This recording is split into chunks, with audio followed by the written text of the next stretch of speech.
নমস্কার বন্ধুরা, দেখো পাতলা পাতলা করে পটল কেটে নিয়েছি, আলু কেটে নিয়েছি।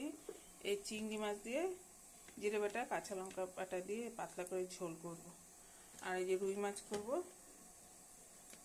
রুই মাছ একটু মাখা মাখা করে করব, ওই কালিয়া টাইপের।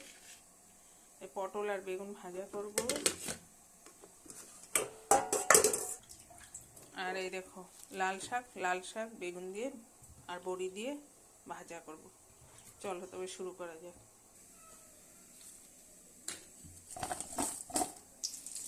পটল আর বেগুনগুলো ভেজে নিই। শাকগুলোকে কচলে কচলে ধুয়ে নিলাম। এখন শাকগুলোকে কেটে নিব।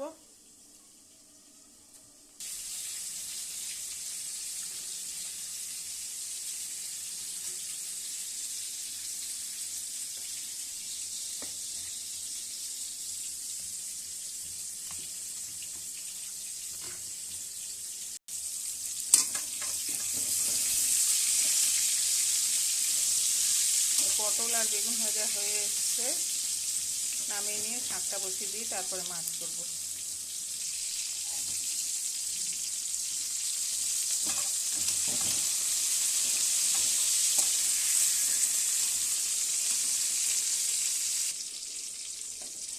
দেখো বন্ধুরা, আমার ফুল পটল ভাজা হয়ে গেছে। নামিয়ে নিয়ে এটার মধ্যে শাক বসিয়ে দিই। 5 ফোড়ন, তেজপাতা, আদা, বড়িগুলো দিয়ে দিলাম। বড়িগুলো ভাজা হয়ে এসছে, বেগুনগুলো দিয়ে দিলাম। এরকম বন্ধুরা ভাজা ভাজা হয়ে এসছে। এখন আমি এর মধ্যে শাকগুলো কুটে রেখেছি দিয়ে দেব। লবণ অল্প করে দিলাম, কেন বেগুনে লবণ ছিল। এদিকে আমি মাছ ভেজে নিই।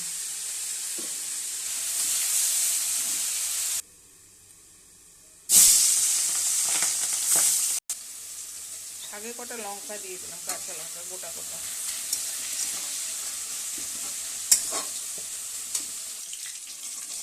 এদিকে মাছ ভাজা হচ্ছে।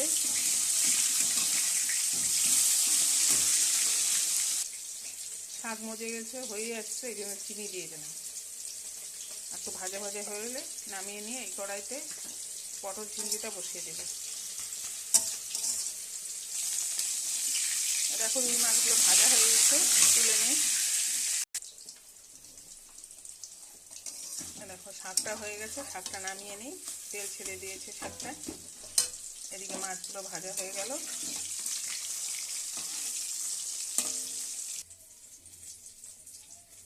এই 2 পিস পাতলা পাতলা পেটির মাছ কি ছেড়ে দেবো, এটা ভাজা রেখে দেবো বাবার জন্য আর বোনের জন্য। এতে জিরা ফোড়ন দিলাম। তেল গরম হয়ে গেছে, এটাতে আলু দিয়ে দিলাম। আলু আর পটলটা ভেজে নিয়ে উঠিয়ে তারপরে মাছ দিয়ে মশলা দিলাম। এটা আমার আদা পেঁয়াজ টমেটো বাটা দিচ্ছি, হলুদ লবণ আর এই ধনের গুঁড়ো অল্প জিরে বাটা দিয়ে দিচ্ছি, আর কাশ্মীরি লঙ্কার গুঁড়ো দিয়ে দিলাম।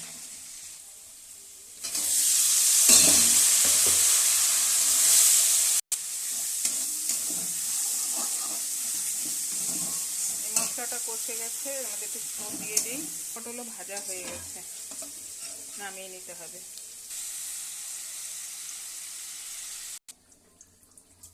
কালো জিরা দিয়ে দিলাম, চিংড়ি মাছ দিয়ে দিলাম।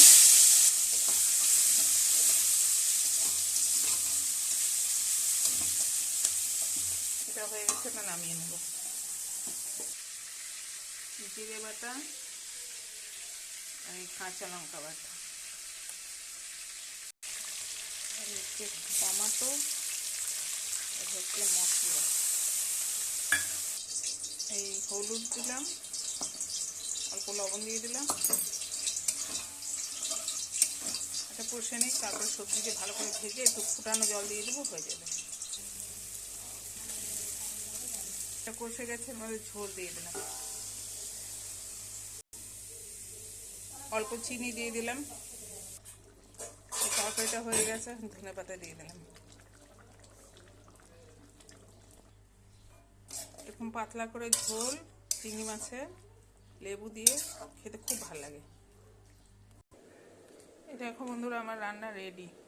রুই মাছ, এই লাল শাক, যে বেগুন ভাজা, পটল ভাজা, হচ্ছে চিংড়ি মাছ, আলু পটল দিয়ে, আর এই হচ্ছে 2 পিস রুই মাছ ছিল, সেটাকে ভাজা করে নিয়েছি। ভাত হচ্ছে, তারপরে খেতে দেবো।